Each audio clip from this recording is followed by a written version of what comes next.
I'd like to thank you again for joining us this evening. Tonight, we're going to be joined by Cynthia Reed, our Regional Director of Sales from Abercrombie and Kent here in the United States, and Abby Austin, Special Events Coordinator. Abby's based in the Downers Grove office in the United States in Chicago. We're also going to be stretching our technical abilities tonight by inviting Andrew Gallagher, who is the Managing Director of Europe for A&K. He's based in the Cheltenham in the Cotswolds in the United Kingdom outside of London. So hopefully all of this will work. I'm going to hand this off to Cynthia and Andrew, and they'll be sharing what's going on in Europe as it opens back up to us. Thank you all. Enjoy. Thank you, Bob. And it's so nice to be with all of you from Fugazi Travel, some of whom are advisors I've had the privilege of working alongside for many years. Thank you for being on the call and for the wonderful clients. If you've traveled with us and trusted us with your vacation plans, we are so honored to have done so. And we thank you for your time tonight. And if you have yet to travel with us, we hope this presentation might inspire you to talk to your advisor and make a plan. Before we get to our presentation tonight, which as you can see, will highlight the UK, Croatia, Montenegro, and Greece, and it will be given by Andrew Gallagher, our Regional Director for Sales and Marketing, and based in the UK, as Bob said, and a dear friend of mine and of all of us. I wanted to just mention a couple of things. This is the first of a two-part series on Europe. We know how much Fugazi Travel clients love Europe, and you have such expertise at your disposal with the advisors at Fugazi. They're so well-versed, each of them in Europe. So tonight we're talking about this part, mainly the open part or soon to be open part of Europe. And next week, we'll also have Andrew Gallagher present to us on barges and canal cruises in Europe and villas, because those are two very popular things right now. I wanted to just highlight a few things. I'm always asked, where in the world is Abercrombie and Kent operating? Well, here is where we currently are operating, with several plans moving forward to open up Peru a little bit later this year, and Greece is opening pretty soon. Seychelles was our most recent open country, and we have several more in the pipeline that we're watching through our wonderful network of offices and colleagues around the world. We've been in business for almost 60 years, and we were started as a safari company in Kenya by the Kent family, and Jeffrey Kent is still our founder and CEO today. As an opportunity to think about future travel, we're offering Book with Confidence, and that means anything that you book new and put a deposit down through July 31st, all the way for travel through the end of next year. Should there be a COVID-related reason, either at home or abroad, you can cancel up to 15 days before departure without penalty. So do ask us and your advisor about how that would apply to any new bookings that you want to make. And speaking of new bookings, as an exclusive thank you to those listening tonight or afterwards on the recording, if you make a booking as a way of saying thank you by May 21st, we'd like to offer you $250 savings per person. Again, this is for any trip that you deposit on for this year or travel through next year through December 31st, 2021. Sorry, 2022. So with that, I'd like to introduce our show. There's a very short video at the beginning, and then Andrew Gallagher is joining us from Europe, and it will take about 20 to 25 minutes total.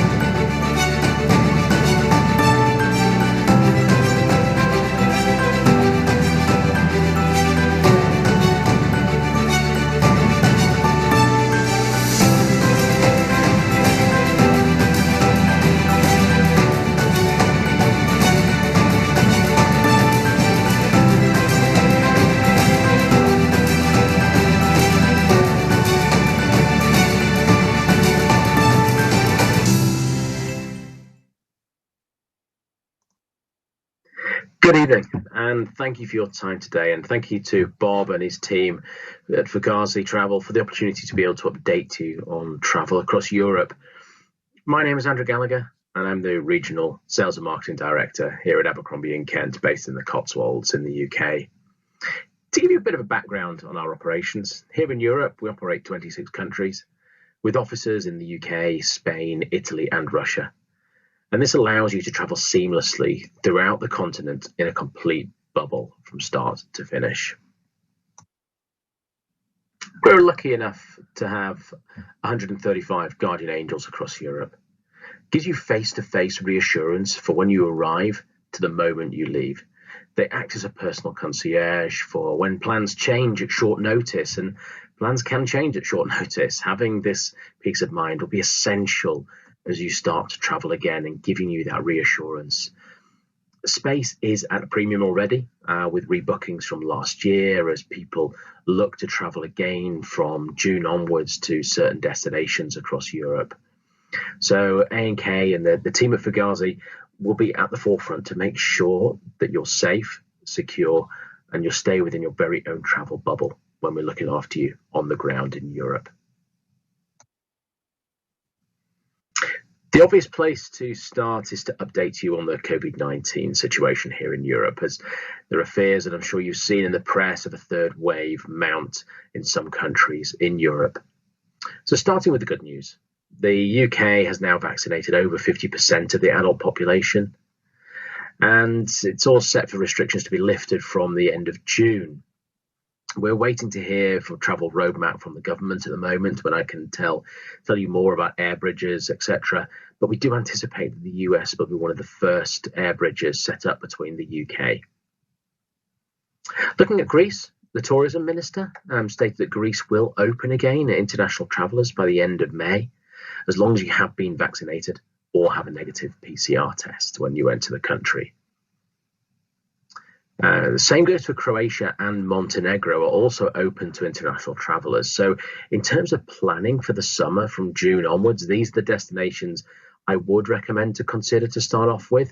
And these are the destinations I'm going to be focusing on with you today, just to give you a bit of information.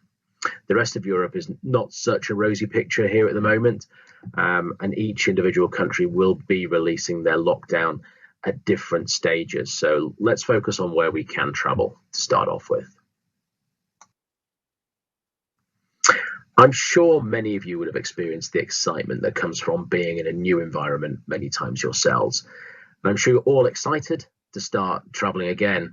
We're already seeing new trends post-COVID, such as private villa rentals, luxury apartments in major cities, luxury hotel barges for exclusive use, private openings and exclusive experiences, even outdoor activities in more remote places. It's to escape the crowds, really, and create your own space. These are all options we can help with. So these are some of the aspects that I wanted to cover with you today. So let's kick things off in London. We're all lucky enough to be part of something very special in creating life-changing moments. And I want to share with you some of these personal moments which we at A&K Europe and our partners at Fugazi have the privilege to create for our guests, and so yourselves. London's top highlights aren't a secret. It's an international capital. It's one of the world's top tourist destinations, and there are many different unique ways to explore the city. So I'm going to aim to show you a few of those options, which you may not have considered in the past if you've visited London before. Unlike other destinations we're looking at today, London is very much urban. Lots of people, lack of space, usually problems with active adventures. So we want to look a little bit deeper and push the boundaries a little bit to find some of the answers for you. Most of you would have heard of the River Thames winding its way through London, but we're going to warm up gently on the canals instead, just a little short distance outside of Paddington. You can pick up your electric powered boat for a relaxing journey through the waterways. You'll quickly be amazed at the pace and quiet you can find close to the normal hustle and bustle of the inner city London. You can pass through the beautiful area on Little Venice, making your way through the pleasant canal side, lined with traditional barges and the Regency-style houses. So once you've passed through some of these areas, you go past London Zoo, and you can hear the sound of all the animals there as you go past the zoo, and then find yourself at Camden Lock, famous for its vibrant market. Especially good for repeat visitors. So many of you who've been to London before, this is something great to be able to go and do something different, and you can general clamour and see London from a different perspective. Also, it's a great way to finish a trip. Just a few days of packed, quite intense sightseeing. It's quite a relaxed way to finish. London is also home to iconic attractions, well-known museums, obviously world-class restaurants, but it's also brimming with under-the-radar gems, perfect for when you want to spend some time off the beaten track. Discovering the forgotten underground stations featured in many films, such as James Bond or Fast and Furious. So it's a great way to go and explore some of these old film sets as well. There's nothing more synonymous to the UK than the old Mini featured in the Italian Job. You will have had the chance to have a fully escorted classic Mini Cooper tour, stop off at the local markets, see the best bits of London, and many of these areas are hidden away and tucked down tiny little back streets, which, quite frankly, places only the Mini can get down to. So it's such a fun way to go and see the city, and a different way to go and explore as well. So heading out from the fringes of London, out to an area of outstanding natural beauty, where I'm lucky enough to call home, the Cotswolds. It's perfectly located, really, in terms of being able to explore areas of historical sites, cities, famous landmarks. So instead of being based in London, it's a great place to be able to explore in and around famous places that you may have heard of: Bath, Stratford-upon-Avon, Oxford, going to see Oxford University, Blenheim Palace, Stonehenge. So all of these areas you can explore by being based within the Cotswolds and doing regular visits from there. You can also explore the countryside by Land Rover and do a Land Rover Experience 4x4 tour. You can do farm visits and walking tours. It's a wonderful way to meet the locals, but also escape a lot of the crowds as well. Multi-generational travel is increasingly popular, and we go by the basic tour of historic attractions and maintain a level of knowledge and entertainment. But it's all about blending perfect time and offering that amount of time with the family and do certain activities that interests everybody with the family. And we're able to make those memories and create them last for everybody within the party. Into Bath. So a stroll through Bath is like visiting an open-air museum, really. It's roughly 500 to 1,000 buildings within the city, drawing notice of architectural merit.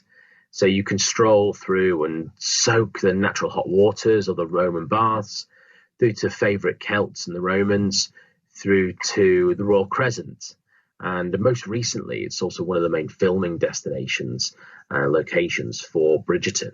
So you can create a complete inspired tour around the Bridgerton series. Wales, I wanted to touch on just briefly. It's because it's actually the forgotten country, really, the United Kingdom, with some of the best beaches on our island, the best wildlife. There's more castles per square foot than anywhere in the world, and it's really best preserved family adventure for here. So it just can't be matched. So really, why wouldn't you want to visit Wales? It is something to be able to add on, and we can add that on to a trip through from the Cotswolds as well. It's right next door to the Cotswolds. Into Scotland, travellers are choosing to become more immersed in local cultures and visiting a destination. They want to do what locals do and eat where locals eat, and this is really where we're able to open those doors for you.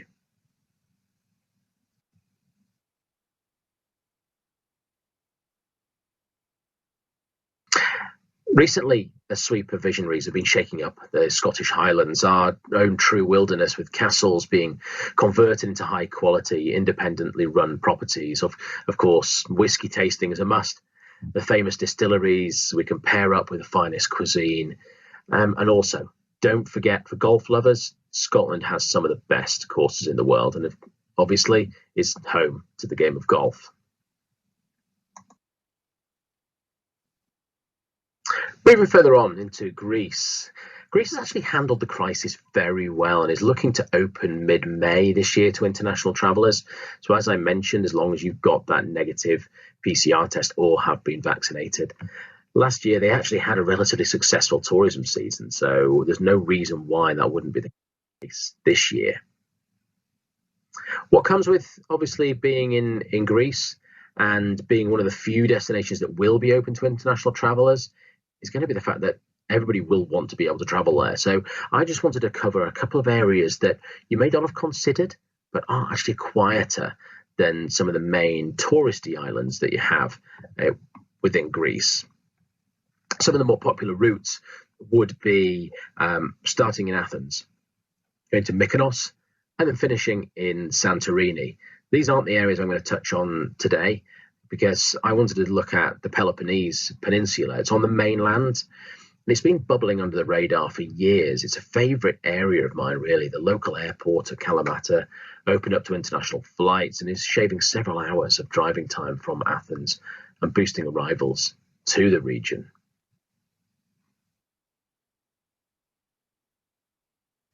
There are hotels such as the Westin Costa Navarino and the Amanzoe in Porto Heli offer excellent accommodation options, the highest quality, really. And just think about here, you can visit Olympia, where you can sit on the same grass bank where spectators viewed the first Olympic Games back in 776 BC. For the more active, the Peloponnese has so much wonderful activities. For hikers, there are coastal walks in the southern peninsula. It's dotted with forts and you can clamber over the area.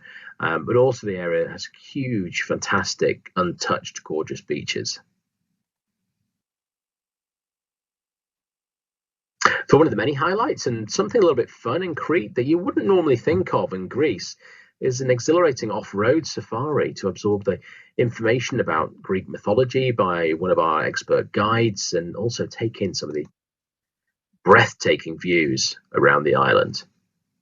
We'll visit the local village and take majestic vistas over Marbello Bay and then journey to the plateau of Catharo along the winding dirt tracks, passing through the biggest forest on Crete, where the mountains soar nearly 5,000 above sea level. So we can continue along the roads, can be accessed only by four-wheel drive, crossing rivers and admiring some of the rugged terrain. And if you're lucky, you'll see some of the vultures soaring overhead as well. And at the end of the day, we'll have a delicious Greek barbecue await you at the top of the mountain.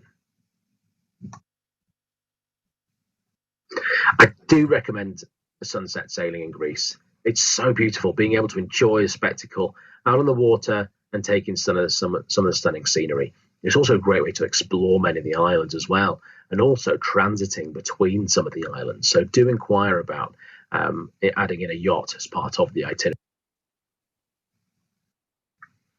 Moving away from Greece, looking into Croatia. Croatia is an open-air destination. It's an ideal place to visit and matching the post-pandemic trends. There are no crowds, limited cruise ships now. There used to be access to about 5,000 people daily coming into the Dalmatian coastline. That's not happening right now, so it's a lot quieter. There's over 1,000 islands as well to explore, and it gives you plenty of space to move around, and ideally by private yacht. So we've touched on it in Greece. It is the best way to get around in Croatia is by private yacht, whether it's for a day or even several days. You can use it as a base. So huge range of outdoor activities as well as available. Large offering of private villas and small boutique hotels, and great for multi-generational families or groups of friends traveling together. In terms of a recommendation for an itinerary, I would say starting off in Zagreb, heading to Split, and then to Hvar, and finishing Dubrovnik. And then you can also add on to the end, which I'll touch on at the end, is Montenegro. So I'm going to highlight some of the activities for you in each of these locations. Outdoor of Zagreb, just outside, and you can enjoy an active adventure where you can cycle through one of the nature parks and explore the region, which is just north of the capital. It's really regarded as one of the best hidden gems. And then you can typically drive from Zagreb to Split. So on your way, you get the chance to experience some of Croatia's most stunning scenery. You can stop at the beautiful Plitvice Lakes Natural Park, spectacular scenic region. It's made up of 5 miles of shimmering turquoise lakes, cascading waterfalls that are linked with the emerald forest as well, and meadows of wildflowers. So it's absolutely beautiful. It's a real must to see. The Marhan Peninsula. Well, here you can embark on an afternoon scenic adventure. You can watch the sunset from the water of the Marhan Peninsula, and from the sea you can either take a paddleboard or a kayak and just be able to get out and explore on the water. In Hvar, I recommend taking a jeep safari. It takes on a short drive along the dirt road to a very small village, which is actually abandoned decades ago. And you can really constantly be surprised in this area.